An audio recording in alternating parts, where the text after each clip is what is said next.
those people who are going to think you can't do something, it's up to you to prove them wrong. It's up to you to say what you can and cannot do. You can't let anybody else define who you are. That's your job. This is Running for Real, the podcast for runners who know that for every runner's high, there are just as many lows. All those just missed PRs, easy runs that feel hard, injury blues, and more. Each week, we'll talk to running, health, and wellness experts about their highs, lows, and best advice to build our confidence. Running for Real is about being honest, being brave, and most of all, not feeling alone. And now here's our host, who loves to host surprise parties for family members, Tina Muir. Hello, my friends. Thank you so much and welcome to episode 60 of the Running for Real podcast. I am really excited that you are here. Thank you so much for joining me. Now, last week you heard from Colin McCourt. Quite an interesting story. I don't know how many of you had heard of his story before, but I absolutely loved it and I thought it was so inspiring. He's a great guy, as he calls himself an ordinary geezer. For those of you British people know what that means. For the US or anywhere else, listeners around the world, that kind of means just an average guy. But geezer is kind of we say it's like a Cockney word, but just kind of like a slang word, I guess, for someone who's just a normal person. And as you heard, Colin was very real, shared his story with us about going from Great Britain athlete to gaining 50 pounds, not running a step, to taking on a bet with some friends that he was going to get a tattoo with 17 names on his back if he did not break 16 minutes in the 5K by the end of the year, to accomplishing that, and now what he's doing next. Great story, really fun interview. If you missed that one, be sure to go check it out. Now, today I have something very different. I've never done anything like this before. I don't think any other podcast in the running realm has done an interview like this. It is completely unique, but something absolutely amazing. This is a friend of mine. She's a wonderful person. But as you're going to hear in a second, there were some logistical challenges to interviewing her. Now, Susan Lacke, many of you may have heard of or seen her articles in many of the running publications. She does a great job getting these interesting articles out there. And in the latest issue of Women's Running magazine, she wrote about running today and how we're so connected, about the social media influence, kind of the statistics, I guess, on what running means to us. Really interesting. Now, she recently wrote a book, which is the reason that I had her on to talk about this today. And it was something that, I had read myself, absolutely loved her book, really different to other running books out there. She could have written about her running journey when it comes to training, but she actually wrote about the friendship she had with a guy named Carlos. You're going to hear about it today. Now, I wanted to bring Susan on the show, but there was one problem in that Susan is deaf. Now, being deaf, obviously, I can't just, call her up and interview her. So we had to do it a bit differently. So I sent her some questions, waited until she was going to be able to go to a recording studio, as Susan doesn't live anywhere near me. And I gave the questions, and Cara, who is someone who works at VeloPress, who published her book. The book, by the way, is called Life's Too Short to Go So Effing Slow. You will love the book if you love kind of a sense of humor and you didn't have kind of the perfect introduction into running. If, you don't take yourself too seriously, she really talks about how her struggles going from, a smoker, completely overweight, no exercise whatsoever, to signing up for an Ironman triathlon. No easy feat. But yes, so I sent my questions over. Cara read them to her. She responded back. Now, I could have, overlapped my own asking of the questions, recorded this afterwards and put them in there, had Jeremy do this for you. But, I thought about it and I was kind of going back and forth on it. Partly, it's difficult for me to find the time to do something like that with a 3-month-old daughter. And then the other side of it is that I thought, a lot of the Running for Real podcast, the special part about it is kind of the banter, the conversation. And Susan has a wonderful personality, absolutely amazing woman. And I didn't want to make it seem like we had a very kind of platonic relationship, very serious and just kind of to the point, and there was no kind of like banter in between. So I thought I would just leave it as it is. These were my questions. I submitted them to her. She said she loved the questions, really fun questions. I wish I could have given her more. And actually, I probably would have had I known this was going to be a short interview. But, you never really know. And especially for her, when she didn't have that kind of interjection of my kind of maybe making her elaborate on things, that she would have just, kind of given her answer, and then that'd be that. So I have left it as it is. I hope you enjoy this episode. It is something completely different, as I mentioned. And, I really enjoyed hearing Susan's responses, and I think you will too. So we are going to hear a word from our sponsor in just a second, and then we will get right to the interview. But one thing before we do, if you have been listening to the Running for Real podcast for a while now, will you please consider leaving me a rating and or a review on iTunes? That really helps me climb up the rankings. And, I really appreciate those reviews so much. And actually, on that note, I haven't even told you guys yet, I have started a daily podcast, just a kind of life rambles, no editing, no thinking, no prep, just kind of talking into the microphone, a daily podcast 5 days a week called Tina for Real. So while you are leaving me a rating and review, you can search either my name, Tina Muir, or just look for Tina for Real, the number 4. And I've started this daily podcast. I talk about mental stuff on Monday, kind of the struggles we have as runners when it comes to psychology and kind of the doubt we have in ourselves. On Tuesday, I give a funny mother runner update, something funny that happened or something I think about, like getting, random kids songs like Be Our Guest stuck in your head when you're running. Not exactly motivational, but kind of makes you laugh. Wednesday, I give my training updates. So just, how things are going, tell you what workouts I did, what long runs, how many miles I did, whatever the update is, just kind of my postpartum journey. Thursdays, I give you a running tip, some kind of running piece of advice that I think you can take and use in your own training. And then Friday is your list of questions. So if you have anything you would love to ask me, anything can be, something random or something about, my favorite ice cream. If you want me to elaborate on exactly how I would make a dream ice cream, whatever it may be, you can submit your questions any of the usual places, Instagram, Facebook, on the Anchor app, which is where the podcast is sitting. It also can be found on all the normal places, or the normal podcast apps, I should say. I would love to hear from you. So we're just going to hear a word from our sponsors, and then we'll be right to the episode with Susan. Me again. Just one thing I wanted to say before we do get going into this episode. There is some swearing in it, and not just a little swearing, there's quite a bit of swearing in it. So if you are listening with children, you may want to put some headphones in or listen to it another time. This is going to be an episode where I didn't want to, bleep it out, because essentially what Susan is talking about, this is so her. We talk about being your authentic self, and I want you to kind of hear Susan for who she is. So enjoy this one, but just to be warned, there are some expletives in here, and I hope that is okay. If it offends you, I do apologize. Please go on to the next episode. But I wanted to leave it in here because it's just who Susan is. So enjoy. Thank you to Body Health for sponsoring this episode of Running for Real. You can save 10% at bodyhealth.com using coupon code TINA10 and join hundreds of other Running for Real listeners who have tried Perfect Amino and use it every day. Hi, Susan. Welcome to the podcast. Thanks for having me. We know one another through your work as a writer for various publications. When did you decide that you were going to make the bold move of writing a book? I never decided to write a book, actually. It all came together through a series of happy accidents. And one of those first accidents was my friendship with a man named Carlos Nunez. He was my boss, and he also became one of my very best friends. And that was thanks to Ironman Triathlon. He was the one who introduced me to endurance sports and taught me everything that I needed to know about Ironman.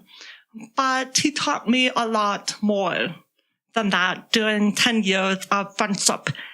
And a lot of those lessons I learned when he was fighting stage 4 cancer. And as he was dying from the cancer, I was reflecting on all of the things that he had taught me. And I thought, I need to write these down. I'm going to forget these. I'm going to forget him. I don't want to do that. And so as I was writing it down, I mentioned it to a few of my colleagues at Triathlete Magazine and Competitor Running Magazine. And they said, you really need to turn this into a book. This is important. And one thing led to another. And now here we are talking about my book, Life's Too Short to Go So Fucking Slow. Very honest, relentlessly yourself, which I admire so much. When did you decide that you didn't need to tiptoe around others, censor yourself, and paint the perfect image of yourself? I think running has played a big part in that. I have a tendency to feel like I need to be perfect, that I need to be the best at everything I do. And with running, every single day, I'm reminded that I'm not perfect, that I'm not the best. I fail miserably just about every time I go out for a run. I trip over something. I forget food. I have bad days out there. And so I have this reminder that being perfect is not possible. What you need to do is be the best that you can be with what you have. And that's something that I have really taken and applied to all aspects of my life. I'm never going to be perfect. I'm never going to be hot-shot. But I can be me, and I can be the best me that I can be. And so I can't censor myself. I can't tiptoe around others. I can't be anything other than uniquely who I am. That comes out in the book's title, too, doesn't it? What advice would you have for others who feel like they are hiding their true self from the world? The only advice that I have is that eventually people are going to find out who you are. You can only pretend for so long. You can only have this act that you play, this role that you play for so long. And eventually the real you slips out. You might as well just do it now. Just go out there, be authentically you, and own it. Because whether people like it or not doesn't matter. What matters is that you like yourself, that you feel good about yourself, and that you own every single bit of who you are. Okay, Susan, you are deaf, which is why this interview is being recorded in a different way from my usual interview. Can you tell us how that affects your running? It really doesn't. I mean, my ears are broken, not my legs, so it's never really been a huge issue for me. Sometimes I may not hear if somebody's coming up behind me on the trail. And so they may get angry if they say on your left and they can't pass me.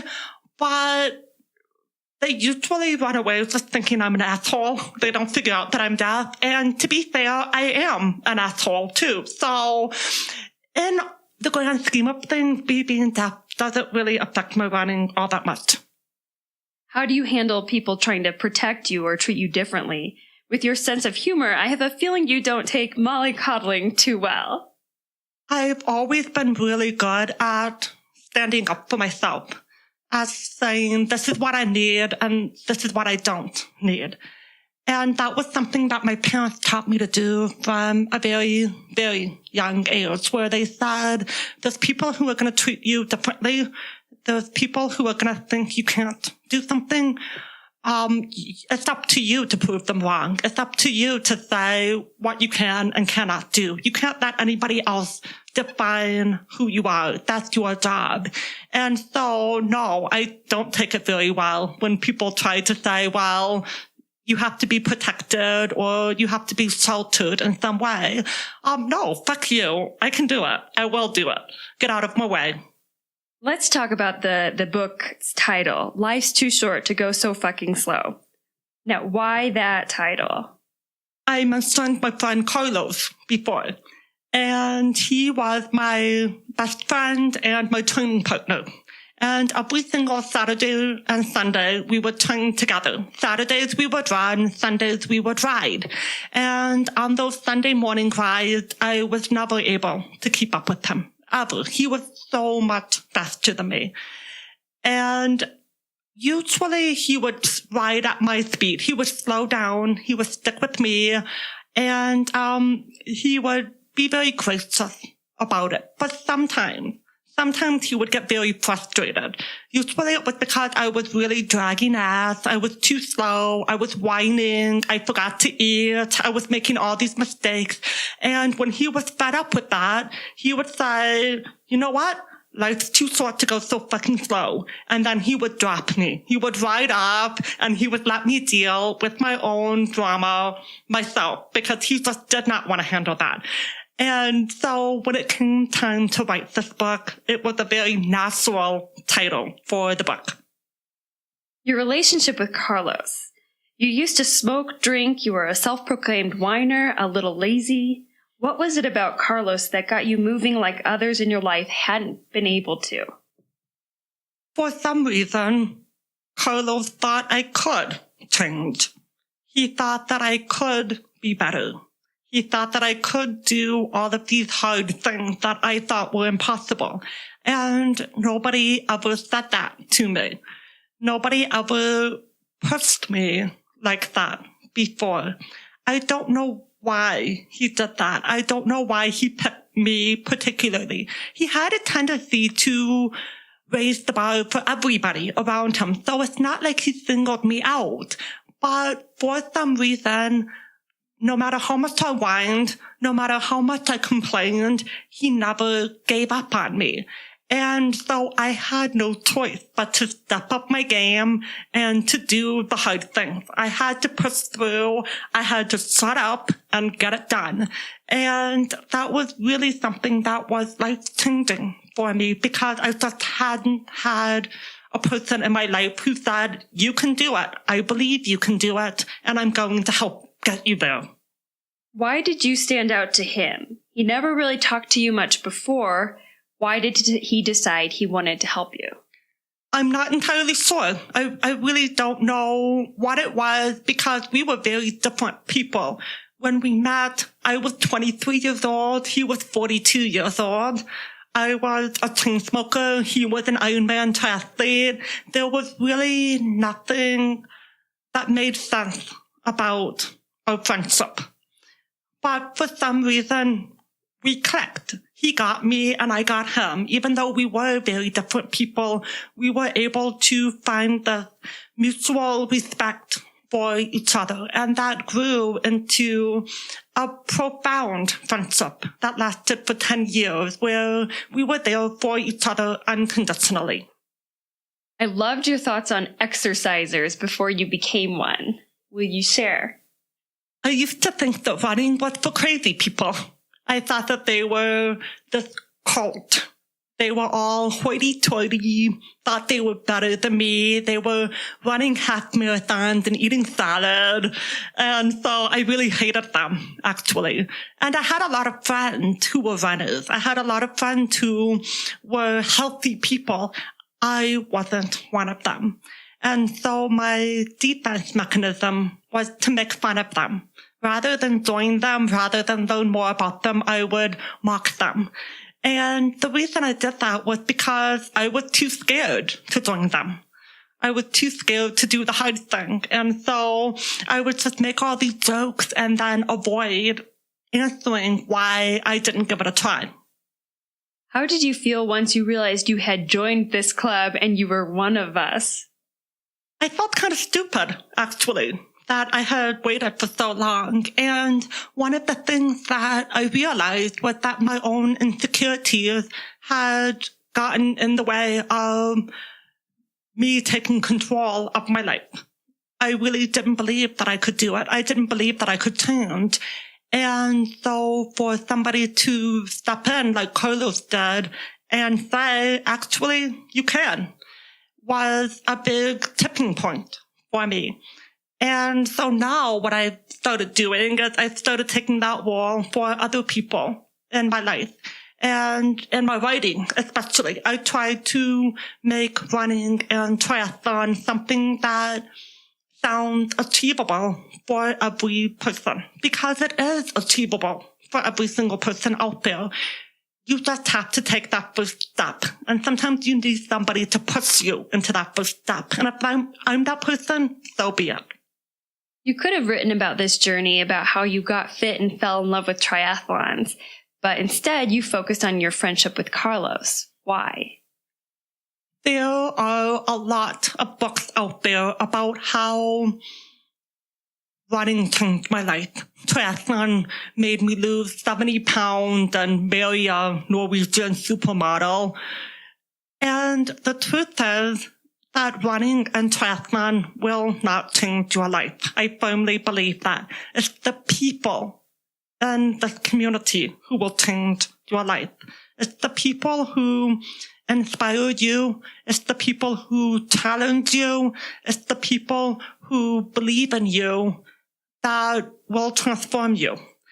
And so when I wrote this book, I wanted to really show that these relationships that are formed in running and triathlon and sport are really unique and life-changing.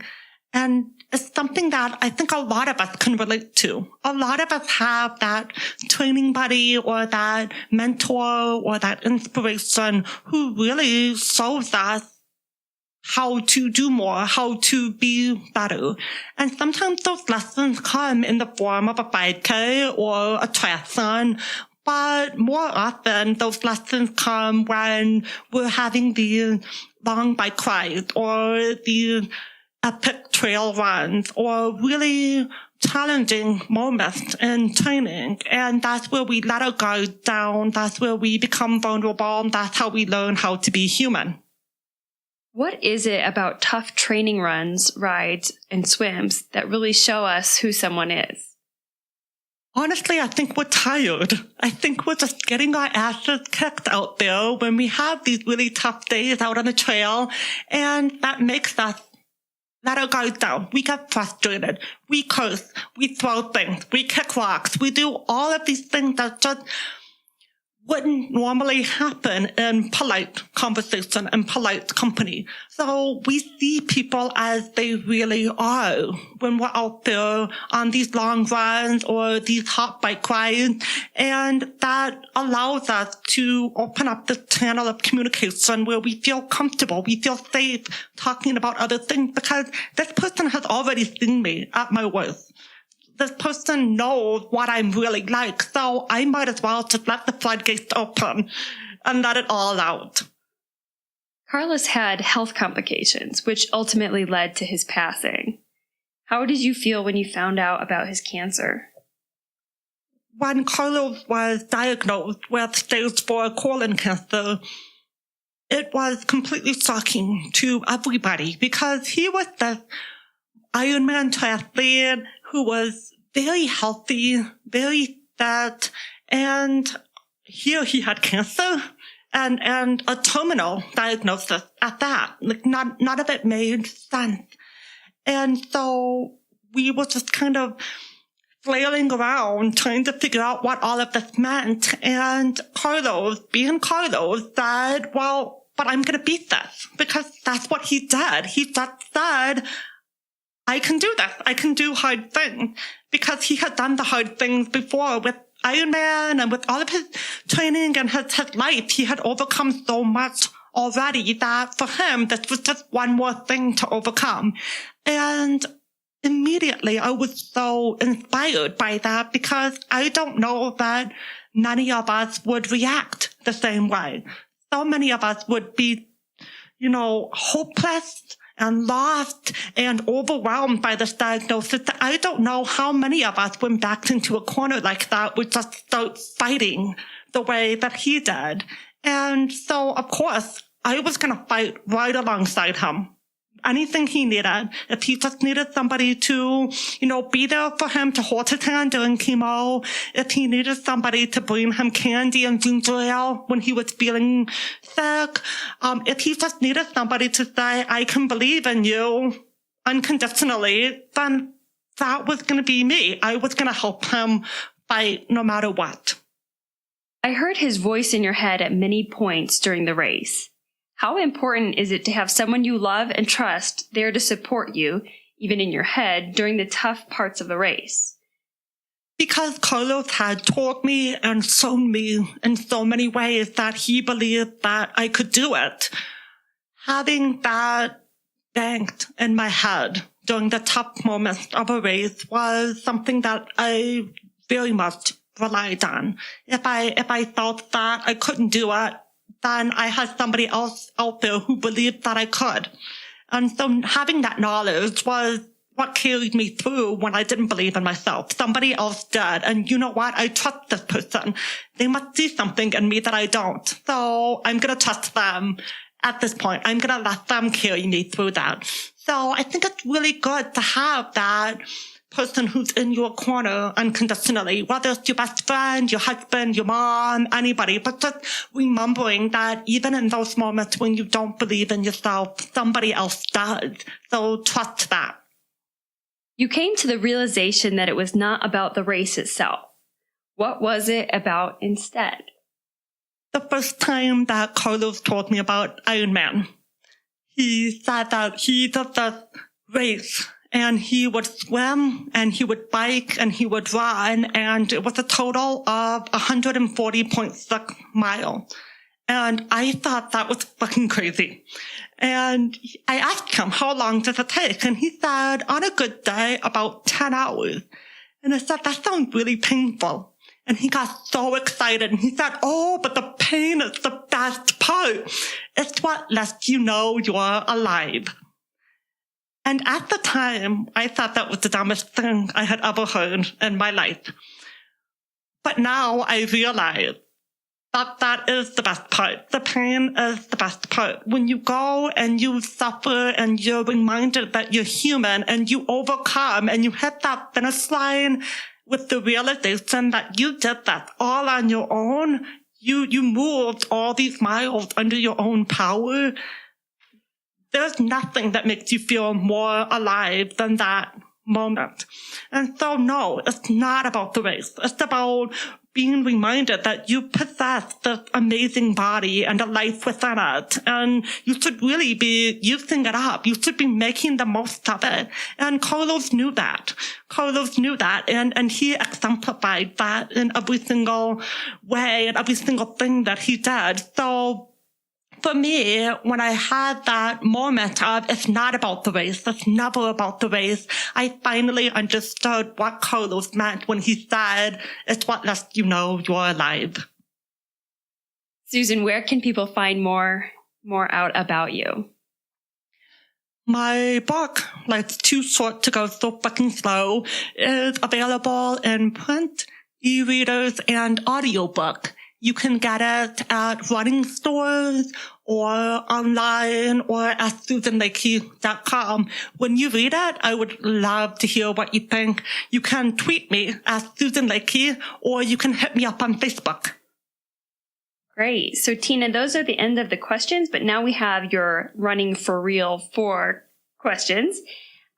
Susan, what is a unique nutrition tip? After every single long run, I take a non-alcoholic beer into the shower and I drink it. Now, a lot of runners know about the shower beer, but here's the thing. It's been documented that alcoholic beverages negate the benefit of the shower beer. It has to be a non-alcoholic beer, but it has everything that you need to replenish after a long run. It's got the carbs and the sugars, it rehydrates you, and also it's really delicious when you drink it in the shower. So that is my training and recovery secret. How about a running for real moment, which is a moment only runners will understand? The other day, I was out for my long run, and there was a cold front coming in. And it was super, super windy. Like, we're talking like 40 mile per hour wind. It was ridiculous. But I was about 10 miles from home, so I still had a long way to go. And I was starting to get really frustrated because I had a long way to go, but there was this headwind, and it was just, man, it was kicking my ass. And so in a moment of fatigue and exasperation, I started punching the wind while I was running. It didn't make any difference, really, but it made me feel a little bit better. So. And how about a high moment? I beat my husband the other day, which was a pretty big moment for me. We've been together for 8 years, and he's always been faster than me. But the other day, I dropped him, and man, it felt so good. And what do you tell yourself when you stand on the start line of a race? When I stand on the start line of a race, I'm usually thinking, oh, shit, oh, shit, oh, shit, oh, shit. But here's the cool thing. The starting gun goes off, and you say, well, might as well. And so you kind of give in to the panic, and you say, I'm here. I've already started. Might as well finish it. And then you finish it, and you do this really cool thing, right? Like you have this realization of, what was I so scared of? You know, and I still have never stood at the starting line of a race without panicking, without saying, oh, shit. But I think that's good. I think it's nice to have that reminder every time you race of, I can do this, and I will do this. But you have to actually show up. You have to actually start, and you have to get past the panic. Great. Well, that is all of the questions, Tina. Thank you for being on the podcast, Susan. Thank you, Tina. It was great. Summer is finally approaching after an endless winter, and for many of us, that means we have to get our runs in before that burning sun starts to beat down on our head, which means early starts, and early starts can mean we don't always get a chance to have a proper breakfast before our runs, although I would recommend you have something. Starting the day on a deficit means you have to catch up on fueling if you want to perform at your best, and that's where Body Health Perfect Amino can come in. If you take it immediately following those summer morning runs, or any time you finish your run, and give your body the kickstart it needs to start repairing those muscles after you run, that gives you 23 minutes while it digests or while it begins to be utilized by your body to stretch, foam roll, shower while it works its magic, and then you can have your breakfast or have your meal and get on with your day, knowing that you've given your body those essential 8 amino acids that your body needs to support and maintain all your systems. Body Health is a vegan-sourced, non-GMO, gluten-free, soy and dairy-free product. And guess what? They have a 100% money-back guarantee, so you have absolutely nothing to lose by giving it a try. By now, you know I believe in it, and you should too. You can get 10% off using code TINA10 at bodyhealth.com. Wasn't that interesting to hear from Susan? She had so many great points, and I thought maybe we could discuss some of these right now, especially as this was a shorter episode. And, there were so many things she said right there that were really, deep, philosophical, really make you think, especially about what's beyond just the results, just the kind of finishing times. Now, we often, use these metrics to kind of judge ourselves by and talk about what's most important, what our PRs are. Usually runners meet by kind of discussing what their PRs, what their bests are. But there is so much more to running or training beyond that. And it was good to hear Susan talk about that. Firstly, I love that she said about, when I asked her about being who you are, being the real you, and why that is important. And she said, eventually the real you is going to come out, so you might as well own it. Now, that's something I hadn't really thought about a lot, because it's something that, why would you think about being yourself? Surely it's just going to happen, isn't it? But then, is it? Because a lot of the time we do, as we've already said, hide behind this feeling of we have to show this highlight reel on social media, and we have to kind of, be the perfect person or be this put together, wonderful person that we think everyone wants to see, rather than being who we are, kind of, swearing like Susan did when need be, or just doing things that maybe feel right to you, but might not kind of sit well with everyone else, but you're being yourself. So I loved what she said just there. And, I'm really trying to be my authentic self. I hope you guys see that. I guess I'm not really trying. I just am being myself, and you guys see that. But, I'm guilty just as much as anyone else of wanting to put this perfect image out. And, I definitely was that way when I was elite running before. I wanted to put out an image that kind of matched with what I was supposed to be. But, let's work together and just be who we are. So I challenge you, my friends, to do something, put up something within, let's say, a week of you just being your authentic self, something that maybe you wouldn't typically share. Maybe it's a bit of a photo you have no makeup on, or maybe it's a, post-run picture where you have a red sweaty face. I don't know, something like that. So let's see if you can do it. And maybe tag Susan in it. She did say about her Twitter handle, you could use that. You could use Facebook, tag me, tag her. And let's see what we come up with here. She also talked about joining a club, finding your community, which was my favorite part of her answers, because she talked about the people and the community that you're part of that change your life, not the running itself, which I thought was so, so true. And that is one of the wonderful things about the Running for Real Superstars community, is that it is a life changer, and it is such an important place to be. And it's so much, so much more than just the results. I talked a few minutes ago about it being more than the PRs and the times and the distances. And that's what I love about the Superstars community, is that it's so inclusive. We have so many people who often come in and say, I'm not a fast runner. But they're not saying that within a few weeks of being there, because they realize that it really doesn't matter. Our community is just wonderful, full of runners of every level, every size, every shape, every distance, everything. And, when I interviewed Sarah Williati on the Superstars interview episode, she talked about how there's some faster runners in there that inspire her. So we do have like the top level, but we also have, people who are just doing it to finish it. And it's just a wonderful place to be. So I love that Susan was talking about how it's not the running itself that changes your life, but it's the community that you're in, the people that you surround yourself by. So thank you guys. Thank you, my friends, for being there, being a part of who I have become and what running means to me, because it really is a lot about the community. And when I do something exciting, I want to share it with you as my listeners, as my friends, especially as I've now started the Tina for Real podcast. I hope you've checked it out by now. And, it's a great place to kind of get that support and not, feelings that that you're doing the right thing. So thank you for being that part of that community. I would love to hear what your thoughts were on that. And then, finally, she talked about, what did you think of runners? When I said to her about what was your opinion of runners before you joined the club, essentially. And, she said that she thought thought they were crazy, thought we were like a cult, never thought she would be a part of it, but now she is and she loves it. I was just curious. I would love to hear your thoughts. You can tweet at me, you can respond on Facebook, anything you like. What did you think of runners before you joined the running club? Or have you been a runner since you were, young, so you never really knew any different? But I would love to hear what you guys thought initially of being a runner. Now, I interviewed Chad quite a long time ago on the podcast, and he talked about how, when he was living in a park homeless, he thought the same thing as Susan did. Runners were this crazy, weird cult who wore bright shorts. And then now he's a member of the club.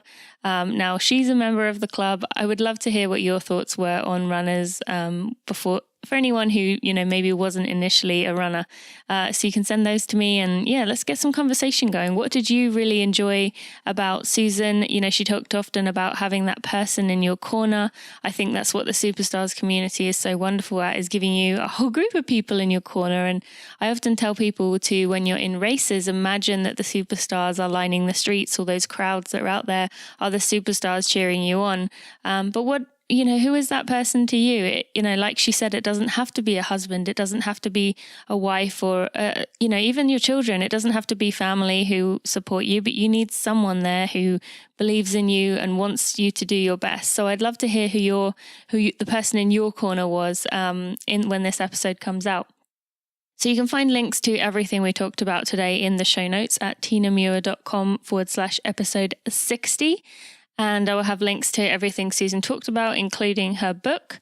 Now, I just wanted to say, as I mentioned a few minutes ago, I do have this new podcast, daily podcast, Tina for Real, which comes out 5 days a week. If you haven't already checked that out, I would love for you to check it out. You can find it in all the usual iTunes or Apple Podcasts, as they now call it, Stitcher, Player FM, what else? Pocket Cast, Overcast, all the usual places you can search for either my name, Tina Muir, or you can search for Tina for Real, that's the number 4, and find it, take a listen, let me know what you think. I'm really interested to hear what you think, and I'm enjoying doing it so far. Now, next week we have Manal Rostrom, who is, done really well for Nike, kind of becoming one of the first women to run in cover, to really get some attention. She is a wonderful role model, and I think you're really going to love her. So tune in next week to enjoy that one, and I hope you have a great week. Thanks for listening to the Running for Real podcast. Be sure to check out tinamuir.com for show notes and even more helpful running information.